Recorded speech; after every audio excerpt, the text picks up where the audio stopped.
Premier Lacrosse League. That's the nothing personal word of the day. And it's a Samson sit down.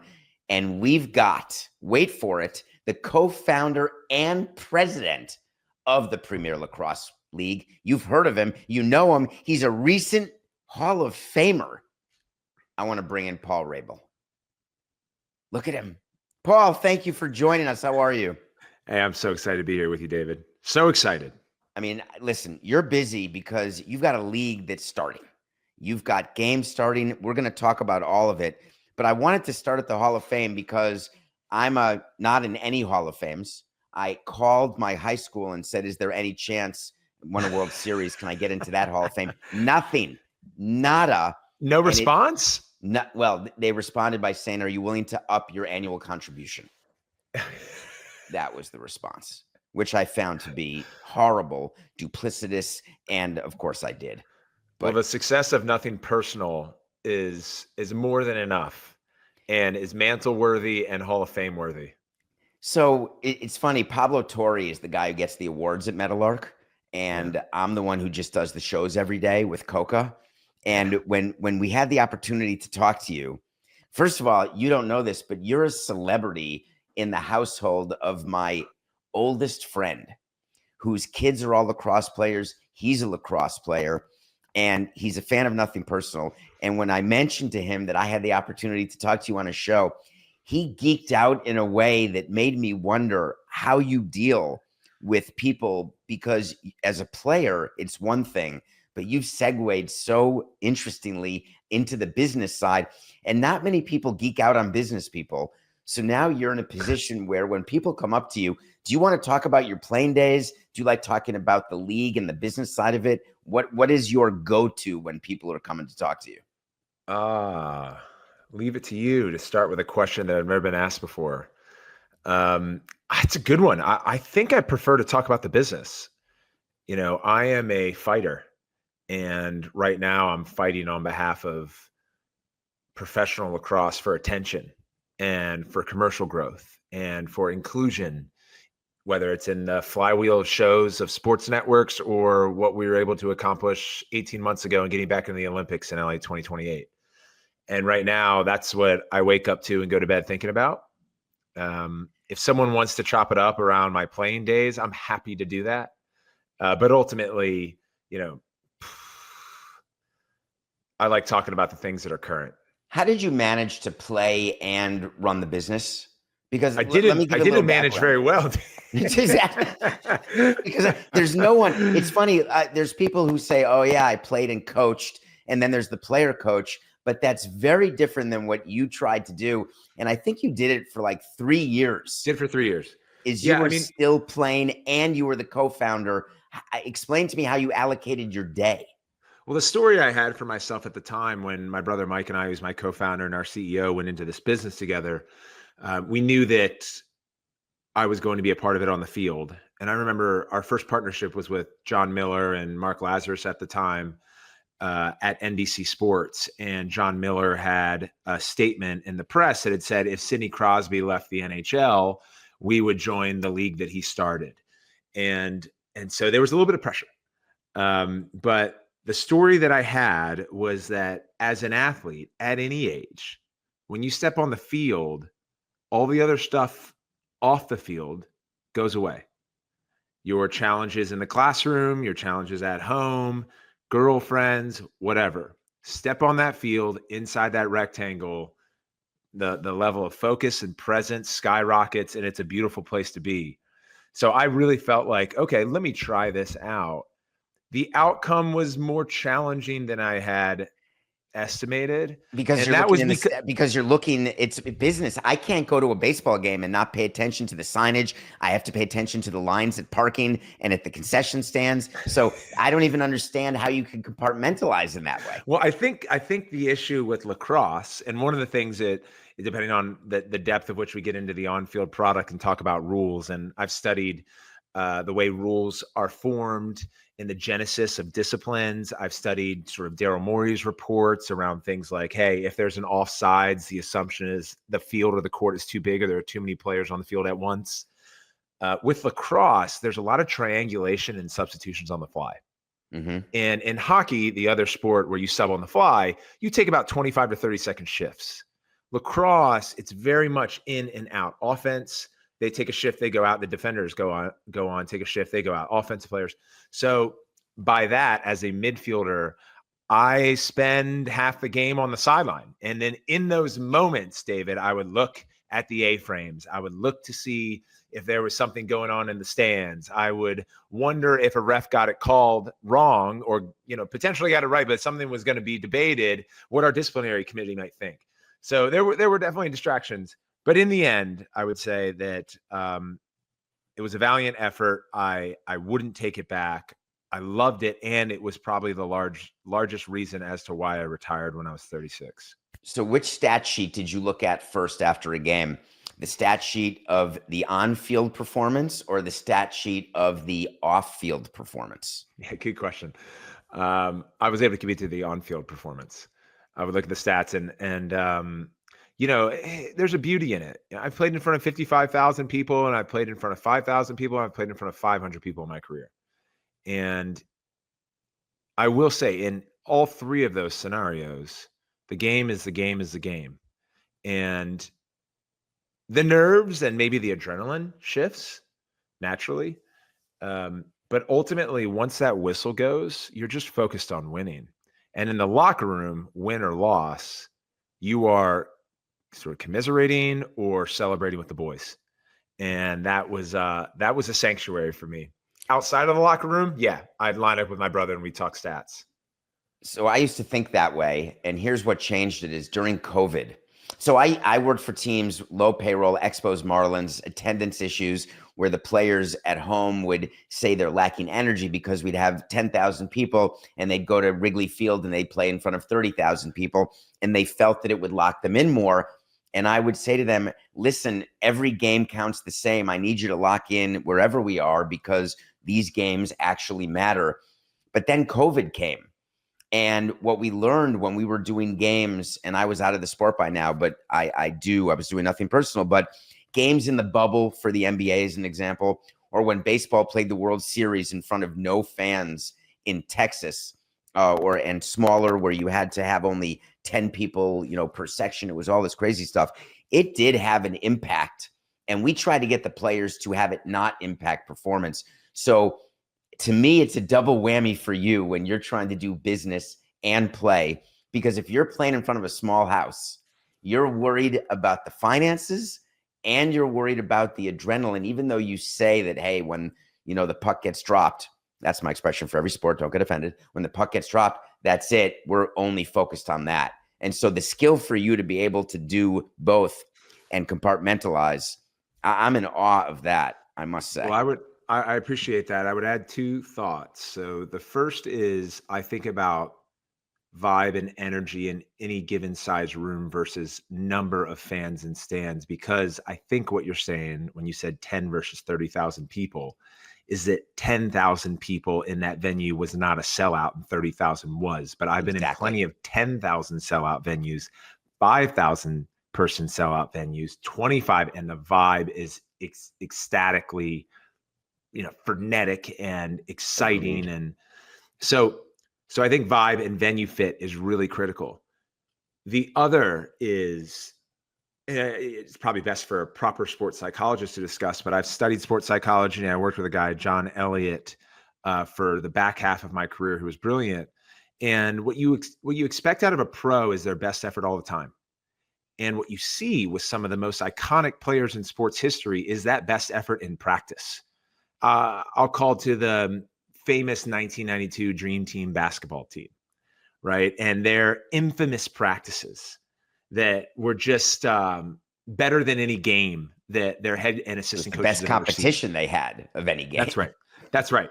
And so with a pro, you can count on the highest caliber and best performance on the field or pitch or at any given moment.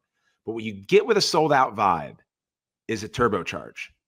And it's like, your morning routine. If you're lucky enough, you get up, you squeeze some lemons in the water, you alkalize, you have some celery juice, you hydrate, little breakfast that turbocharges your coffee. Most people do coffee first. It kind of throws everything off. So I think a good crowd, a great stadium for pros escalates their performance, but without, as we saw in COVID, you're still getting a hell of a product.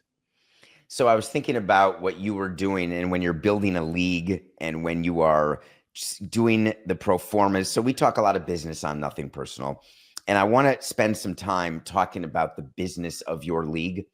And when you are sitting, in order to get financing, in order to do everything you're doing, there's projections, there's financials. And I want to know, when for your exact league, when you looked at what you were thinking would happen, meaning your 1, 3, and 5 year projections, what made you the most nervous about attaining? Was it attendance? Was it TV money? Was it keeping salaries down? Was it performance? Was it PR? What made you the most nervous when you had to attain certain objectives? It's a great question. So I don't by any stretch of the imagination want to sound like I'm above clouds or can walk on water. I think about Novak Djokovic and what he so eloquently said as an athlete, differentiating between the highest performers and just great performers, is that we all have negative thoughts, but high performers cycle through them at a faster clip than the rest of the class.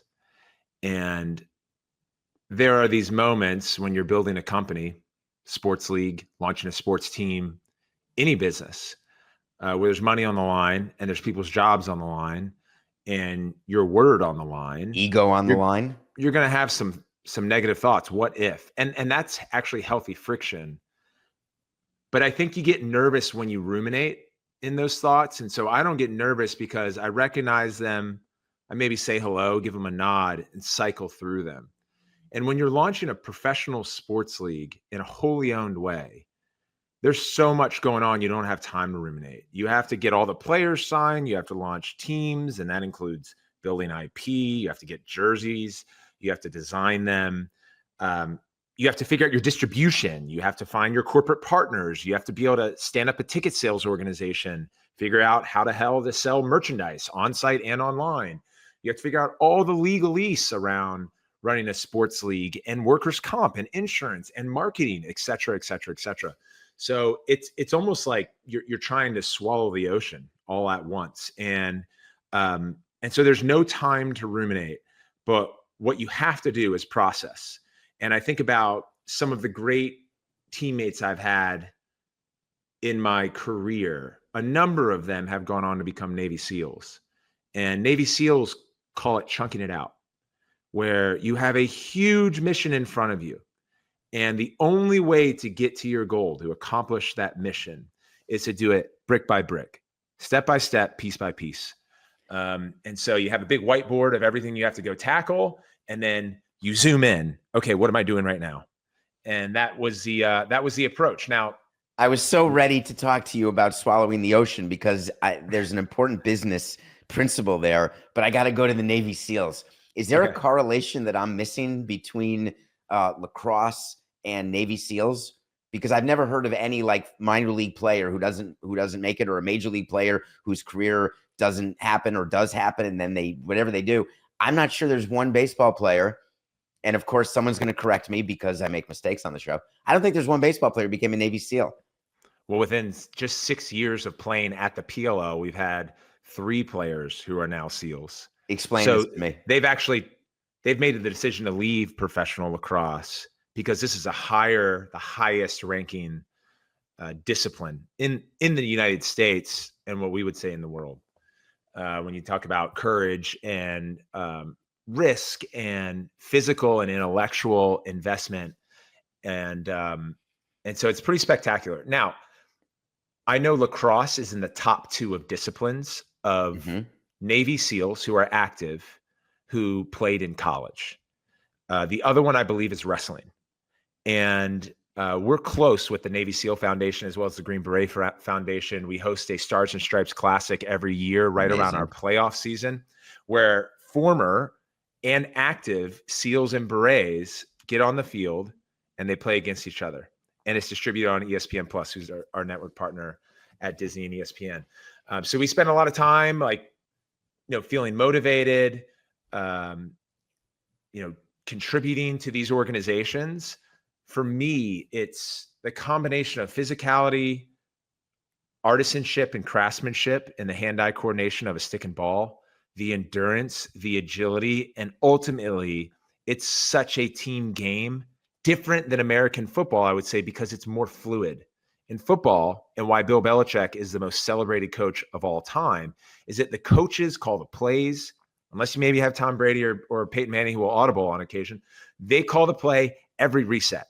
And in lacrosse, you get out on the field and you have 1 to 2, 3 play checkdowns, and then it goes possession, possession, possession, possession, possession. So it's about just being in sync with your mates. And would that be similar to hockey?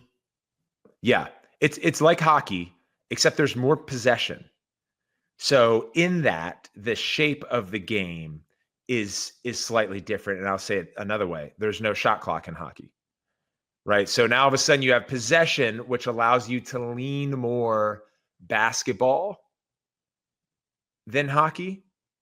But from a stick ball hand-eye coordination, I would say that the hybrid disciplines that we see the most talented professional lacrosse players have is ice hockey, is basketball. And then weirdly, what I'd add to it to confuse everyone even more is that there are more lacrosse players now crossing over to play in the NFL.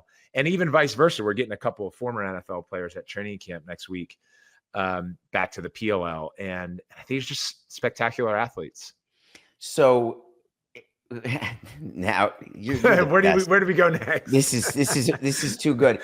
When the players come to you, any player, and you said 3 of them became Navy SEALs, are they coming to you with a conclusory statement? I'm leaving to become a Navy SEAL. Are they coming to you to renegotiate? If you do X and Y, I will stay.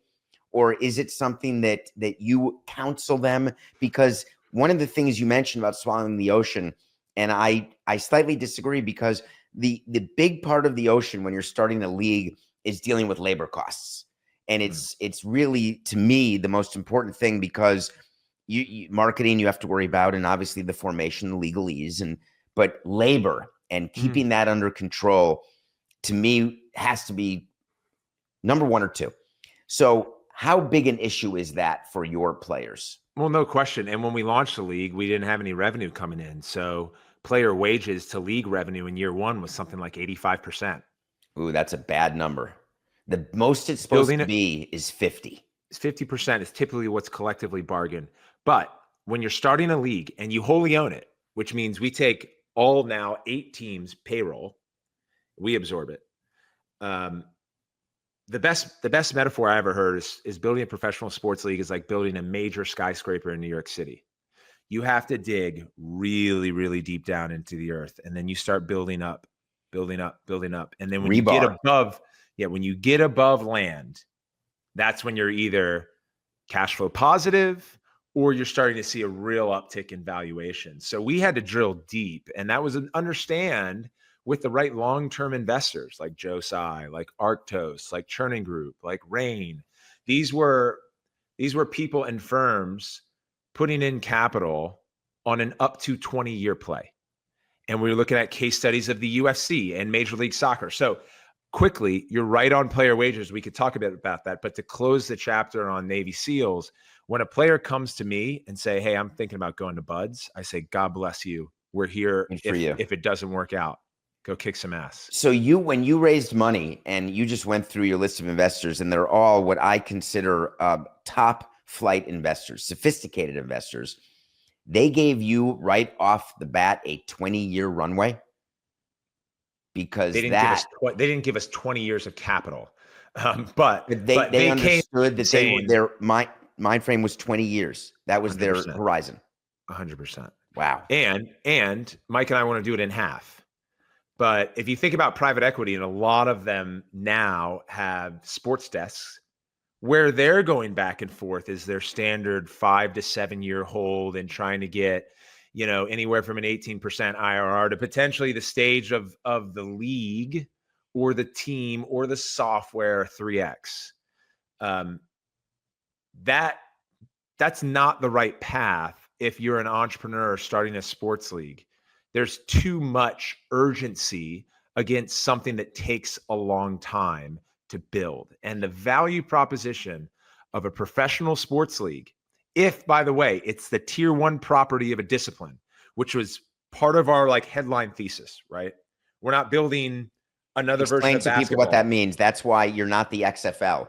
This is you That's came right. in at the top of your sport, which, so when you're saying you started a league, you were starting at the top, which a lot of the competitive leagues in other sports do not, and that causes an issue for them. Well, there's a crazy thing that happened just a few months ago. In the last NBA champions, the Boston Celtics, they traded for a hybrid blended price of just above $7 billion. Unbelievable number that Adam got. And Adam, I think, is the greatest. You're referring to Adam Silver, the commissioner of the NBA. That's correct. Okay. It's They for the don't audience. own TD. They don't own TD Garden, which is the stadium, which is a huge part a lot of times of the macroeconomic picture of an investor. The team just recently was losing $75 million in a season. And so you're going, how's that happening? So if you look at the market trend across men's and women's tier one property leagues of any discipline. So if you think about the NBA and the WNBA, the NFL, the PLL, Major League Baseball, NHL, PGA Tour, these are all the best properties. They're capturing, in many cases, 8 to 12 times revenue in their valuations. And, if you get to something like an immaculate piece of IP that has history and that, like, a certain level of just magic, like the Boston Also, Celtics. the ego premium. Don't forget that, Paul. Yeah. Some of the best owners in sports, I'll say, will also, maybe casually refer to their sports team as a living Picasso, which I love, because you want those people as well, because part of what I would call the owner multiplier effect is the commitment they make in their community, their sense of being a local politician, the marketing that they put, the compete level that they bring to the table, right? In most of those big leagues, non-MLB, there's a salary cap. So how are you going to win the free agents? Well, you better have better facilities. And so you keep building in way of winning, and that rises the tide and lifts all boats. So it's a fascinating business. It's a challenging business. But when we went out and found our investors, we needed to know that they were in it for the long haul with us. And we are impatient investors. So watch us go. Is your object to have individually owned and operated franchises, or do you want to stay as the owner operator of all the franchises? Our vision was, okay, and we talked a little bit about ticket sales to start, or just referenced a number of people in a building. When Major League Baseball was taken off in the early 1900s, the primary revenue stream was tickets. And people were mostly growing up in a market and staying and working in that market and dying in that market. And the stadiums that were being built were like civic centers. Many of them still are today, but the value proposition prior to the advent of television and the advertising industrial complex in America in the 60s was that you had to sell out games with tickets. And as you fast forward 100 years to today, tickets in many cases is the fifth, potentially sixth revenue stream of leagues. So you have media rights, you have sponsorship, you have merchandise, you have youth, and then you might have tickets, because the first four are all sort of year round. And you're capped on a number of tickets you can sell based on number of home games you have in a season. However, tickets from a sports fan and industry psychology standpoint should be treated as the number one priority. Aren't you worried that's changing though? Hold on. Aren't you worried that's changing with, and you're right, because again, running a team, you think about it exactly the way you're talking about, but as media revenue has increased and become a bigger piece of the pie for teams and leagues, we talk about attendance because we do it for purposes of PR and we do it to try to show health. But the reality is that piece of the pie is getting smaller. From an actuals to actuals perspective. Exactly. But you said PR. And Peter Guber said sports is show business. Vince McMahon said sports is entertainment. He said, no, it's show business. And if you think about a football game on television, they take a 4-hour block and they play for 18 minutes. And the director in the truck is panning every other minute the crowd that's going bonkers shoulder to shoulder to create a sense of FOMO. Crowd equals curiosity. Scarcity equals engagement. But when you have a sold out venue, that tells me as a viewer on my couch that I should be watching this too. And when you can't get a ticket to the game, that tells me that I'm going to either pay more on secondary or I'm going to buy it as soon as it's available next. And when the vibe is right, sponsors come in and networks come in. So when you were doing your TV deal and your distribution deal, how important was venue size? How important was ticket sales? How important was labor costs in your mind? Because I want to go back to swallowing the ocean. Yeah, because another part of the ocean is the distribution. You got to get eyeballs on a new league. Yeah. You have to get people to understand what's happening. Tell me how that went. Well, we had a 10-page deck and we walked into 30 Rock and we pitched John Miller and Mike Perman at the time and Mark Lazarus. And they said, speculative. You guys have a pretty good presentation. We're going to talk it over and we'll reach back out in a week. And we had to structure our deal differently then. And by the way, let me also just say, David, like what I'm sharing now with you is inclusive of learnings over the first 6 to 7 years, because what I shared about tickets, I wouldn't have told you in year one. I would have said our business model is fine if we sell 7,500 tickets a game. And it was fine. Mm-hmm. But to answer one of your questions of the last one, if we wanted to level up the experience for our players and for our fans, that meant, in our eyes, playing at the premier venues in the country. So if you're going to Gillette Stadium, and even just in New England, we can move 15,000 tickets to a game, which is a big number. Most NBA arenas hold shy of 20. So you move 15,000 tickets to a game in a 75,000 seat stadium, the oxygen is sucked right out of it. So you have to learn. I played at Pro Player Stadium. That was my 10 grand example, just so you know. So I get it. Yeah. So you have to figure it out. You have to figure out the balance of your business model with the zeitgeist of what it's going to take to, when I say zeitgeist, it's being a part of the daily conversation. And that's going to happen in one of two ways. And you have to approach it top down and bottom up. Top down is talent, right? So if you want to talk about finance or the stock market and you want to be placed on CNBC, you either got to know Scott Wapner or Jim Cramer. And if either of those guys don't like you, no matter how good the showrunners or bookers are, you ain't going on the show. ESPN, Scott Van Pelt, Pat McAfee, Stephen A. Smith, Mike Greenberg, right? Those people, they're so instrumental because they're gifted as well. They have the gift of gab. They have brilliant analytical brains, and they like to talk about the sport. Top down, do they know lacrosse? Are they interested? Do they like the product? You have to build that relationship. Bottom up, sometimes they don't have a choice. If the audience wants it, they have to figure out how to learn it and share it with them. So you have to have this bottom up, top down approach. And that's really challenging, very time consuming, but learning the business of entertainment and, sports talk radio, podcasts, television, even film, scripted and unscripted. All of those, what I would call third doors, are critical to entering that zeitgeist, which the more you can pump that meter, the more likely it is that someone will feel compelled to buy a ticket to a 10-year game or turn on their TV in the middle of the afternoon on a Sunday to watch on ABC. So I assume on Friday you are going to be in Albany for the start, right? You'd have to. Oh, yeah. You got it. It's what you do. So when you are watching, and I want to bring you right now to Albany this coming Friday for the start of the Premier Lacrosse League. It's the start of the season. What's the first thing that you look at when you walk in opening day? Is the first thing that you look at the field? Is the first thing you look at the stadium? Is the first thing you look at the parking lot?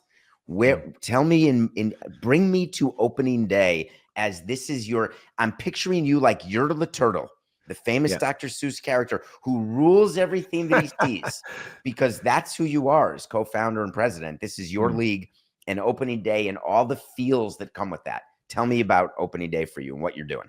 When I was a player and you'd get in, on the team bus for an away game 2.5 hours early to the stadium, you look at the parking lot. Are there cars piling in, other people tailgating?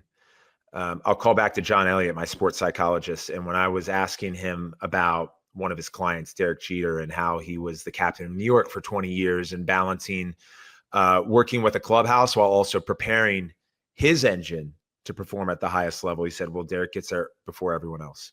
You can get there 8 hours early. And so I changed my routine to, even on away games, taking an Uber to the stadium and telling the coach and telling the team that I was going to get there, take care of my stuff. So when they arrived, I could be what I felt was the best captain that I could be. Cut to today, as an executive, I get there early. So both ways, I don't get to sort of pan the parking lot and see how we're doing. I'll get into our front office and just go through a checklist with our COO and my brother Mike that I had mentioned. Mm-hmm. And then I like to be there when the teams and the coaches and the GMs arrive and just feel that environment, because in the end, like my soul is still as a professional athlete. I love that vibe. I'll make my way out and get into the production truck. So I'll spend time with the director, and I'll talk to our talent that are on the field watching the guys warm up. Because 2 games are on ESPN Plus. You should. That's right. You should know. Yeah. And by the way, for everyone listening, I told David that that I had an out at our local time was 6:00, but we can go over because I realized that I'm hogging the mic and you probably haven't even scratched the surface. No, this is what our audience wants to hear. They want to hear what you're doing as a co-founder of a league, and as you head into opening day. We're doing great, and Coca hasn't hung up yet, so we're good. There you go. So to your point, there's 2 games. So zooming out, how is that possible? So we're actually a touring league. So when you were asking about, and we were talking about swallowing the ocean, a wholly owned league. So our cap table of investors, they own the league, now all 8 teams. They own what we launched last year in the Women's Lacrosse League, the WL, and the 4 teams there. Also, a part of our platform is the Lacrosse Network, which is a media company that we acquired from Whistle Sports in 2021. It's the most engaged with, highest impression on a monthly basis of any lacrosse platform. We have a youth business. And so our approach was, okay, let's look at where we are pound for pound compared to the big 4 sports in America. And we're smaller and we have a smaller audience. Cool. We have to be faster, and we have to present an opportunity in the commercial and marketplace where if you want to come into lacrosse, there's one place to be. So how do you create that supply demand and the word scarcity that I had mentioned? We go on tour. We know that in 2017 and 18, when we were building this out and we were looking at fans on a per market basis, could professional lacrosse, in a model where we don't own stadiums yet, support having 8 home games in a relatively small fan base in that market? Rather look at, I think, the mecca of lacrosse for the last 75 years was the NCAA Final Four, where you have 4 teams descend upon a singular market playing at a professional venue over the course of a weekend. Cool. Let's do that with ours. So we have 2 double headers where each of our 8 teams get to play. And those games will be on 2 on a Friday night, 2 on a Saturday night, or 2 on a Saturday, 2 on a Sunday. And we go from one market to the next, try to create that or manufacture that supply demand. And we took off from there. But when you think about maximizing the value of the franchises in the league, because I agree that the rotating city schedule, that is a very smart way, in my opinion. And obviously everything you've done regarding this league, and I'm not just saying that because you're on Nothing Personal, I really do believe this. And I loved learning about it and preparing for what we're doing today. But as I think about the next step, and last week, there was an article that came out about the New York Liberty and the franchise valuation. Some people are coming in and investing at a valuation that's the highest of any valuation that a women's sports team has ever seen, and by a big factor. And I think you'd agree that the way you're judged by people in the business world, by your investors, they love the game, and that's fine, but you're going to be judged by the increase in value of your assets. And so when you're going around thinking about how you can move into the next echelon, do you think that rotating cities, is that sustainable? Or do you think having franchises that are rooted in a community will be the best way to achieve the growth that you definitely want? Well, there's 2 things that Mike and I think about And by the way, a shout out to the Liberty and Joe and Claire Sy, and they're our largest investors, and what they've been able to build in the WNBA and even the NBA with Brooklyn Nets and beyond is extraordinary. You want to maintain for maximum optionality in decisions, which sometimes can be more expensive because you have to either invest in the possibility of going two routes. Number one. Number two is you want to make decisions that are asymmetrical in that the upside is really high and the downside isn't. And so Well, when that you seems get like into a dream. sports, Tell me more about that. Those well, types of investments. I would say pertinent was raising capital, but having a sober conversation with your investors around the asymmetrical opportunity was key. And the risk that I had and my brother had, we felt was reputational, but mostly because of what we believe largely came from our parents and sort of the integrity standards that we hold ourselves to, that if it didn't work, it wasn't going to be without us daring greatly. And the upside, if we were successful, was far greater. Then, by the way, David, professional lacrosse had been around for 20 years. You know, I was playing in it for 10. And That's a then we little known started something fact new. that Yeah. people should know about what you did is that Yeah. people, if for those of you and at the audience, if you should know, but Paul Rabil is, to me, the LeBron James of lacrosse. So you're the best lacrosse player who ever played. And now, so this is the equivalent, I'm just trying to explain to people, of not Jordan then buying the Hornets. This is the example of Jordan buying the NBA and founding it, or starting the Unrivaled, which is a new women's league. This is, people don't realize that your path started, or if they do, they don't think about it much because now you're such a businessman, but you were a player and not just a marginal player. You were the best player. I don't mean to embarrass you, but don't undersell what you were doing prior to co-founding an entire league. Well, I appreciate you saying that. I would say the greatest players of all time are probably Gary Gait, Dave Petramala, and Jim Brown. Now, well, you're just not willing to say your own name. To your point, I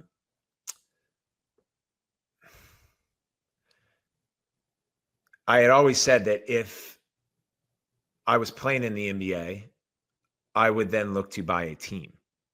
If MLL was working, we would have raised capital to buy a team. And MLL was Major League Lacrosse. That was the league I'd been playing in that David was referencing. Because it wasn't working, we took, going back to your question that I was elongating my answer to, and I'll get to that one. We had a parallel path. We wanted to first approach MLL, and at the time it was overhead private equity capital, to acquire them. And then we put a business plan and said, this is what we would do differently, and this is where we think the upside is, and this is what we're willing to pay you for the league. They told us no. We attempted a couple more times. They said no a couple more times. And during that, the more you diligence something like this, and we felt really excited. Look, there's 2.5 million participants in the US. There are 1,000 universities played between men's and women's. It was America's first game, and it was once in the Olympics 100 years ago. This is not like launching slam ball. There are not very many globally renowned disciplines available to build that tier one property. So we were very focused on it. Our parallel path was, if not by MLL, let's launch our own. And the Achilles heel was it because MLL was continually trying to just slide by and limit their costs and their exposures. They would sign all of us as players to 1-year deals. So that enabled us as a competing league to step in, which you couldn't do in the NBA right now because the deal terms are scattered. You can only sign guys who are out of deals. Otherwise, it's tortious interference and you're going to be sued. So that was our approach. We ended up getting 140 players overnight. We announced it on Bloomberg. Boom, we were off through the races. We were competing against MLL for the first year, and then we bought them at the end of 2020. So that's the parallel path, which I'll come back to or reference as I answer the question, your previous question, which is two minds. No one has successfully built a wholly owned team sports league to be able to capitalize it and then ultimately cash flow it, like say the UFC or the WWE. We believe it's possible, and that's why we've been running hard on it. We also believe that it's a very likely path and potentially a greater enterprise path, especially long-term, to go build the next NBA. And to get to that, we felt like where lacrosse was, where competition in professional sports was, we needed a wholly owned launch. And I mentioned some of those reasons a few moments ago. So what it would look like if we become the next or strive to become the next NBA, or maybe a better actual comparison might be F1, where there are multiple companies at stake. F1 wholly owned, then the teams are wholly owned, and then you have the local cities that own their model. Don Garber in MLS maintained a single entity model where he sold 100% of the teams, who then took a pro rata position in Soccer United Marketing, which was their top co that had things like US soccer rights. So earlier in the podcast, David, I mentioned all the stuff that come with our platform. If we were to sell teams, which I think is a very likely possibility and would be a really attractive one to our existing investors, and I think for the future of the sport, then you would look at various paths of selling majority or 100% of teams. Do they get a position at the top co level? Or is that a separate entity that continues to grow? And if it is, there will typically be shared economics or a national revenue waterfall down to the local owners. But those are all things that we analyze. And the good news is we have great investors. And you don't need to decide that today. But what you just said goes back as a through line to what we were talking about, which is the concept of rotating cities versus the concept of staying put, because it is unlikely to me that you would get the level of investment or the level of value without an owner being able to associate the team with a city. That's right. And without the ultimate value, you're absolutely right. And for me, I want to continue to pay players more and more and more, which means we have to drive revenue at the commercial level, which means we have to play more games and get more exposures. And often, as well as we've done creating a national presence with the PLL, now our 8 teams are named into cities. When we launched, David, I don't know if you know this, but we had 6 teams and we didn't have them tied to cities. They were cityless because we really wanted to focus on brand and presence. And it was almost like showing up to a PGA event and rooting for good golf. That's what we were doing. People were rooting for good lacrosse. So we needed to like reintroduce, repackage professional lacrosse and present it. Now we're in that bridge program where these home markets have their teams, they have their rooting cause, but they don't have the frequency that they're used to. So we got to give them that frequency over the next few years. And we're building to make those announcements forthcoming. And then to your point, I think 3 things about the future of the PLL and what really works once you have an established property in professional sports is local, local, local. If you can drive local fandom, you can create a global brand.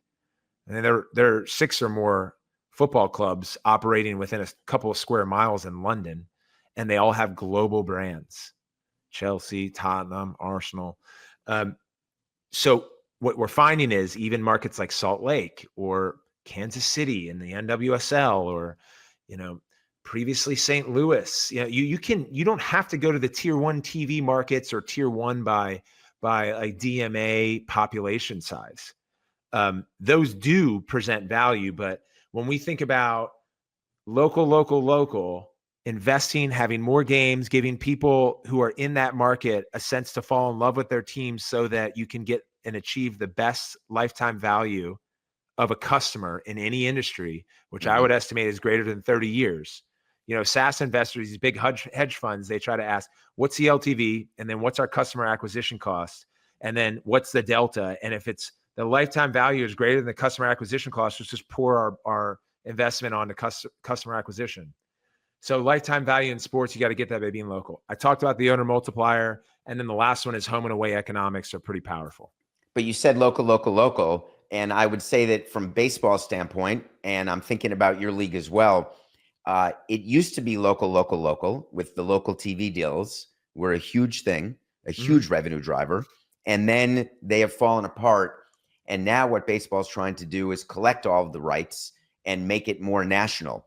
So for you, I would assume as you think and say local, you're talking about going back to the buckets, the ticket bucket, the community bucket. But when it comes to distribution, when it comes to media distribution, are you of the same view as many now that national and streaming is going to be because that's where, let's talk about what you're doing now, because there's opportunities. There will be games on ESPN and ESPN2. But when you look at ESPN Plus and you think about the new flagship called, shockingly, ESPN, are you ever going to think about giving local media rights to an individual team, or do you think you're going to keep it pooled? No, you pull it. You pull it. Success. If you track success, whether it's the NFL or the NBA, where the MLB is struggling, the future of media, frankly. I mean, look, the RSN business was as great of a business for sports owners as the broadcast cable business was for, the blue blood conglomerates. It was amazing for us. I mean, people paying you who late, don't engage with you is the dream for every business person. The late John McCain said on the floor of the Senate at one point that his mother pays $250 for her cable package and never watched a sports game in her life. That's my favorite client ever. How can we make sense of this, right? And it was a beautiful thing for the networks.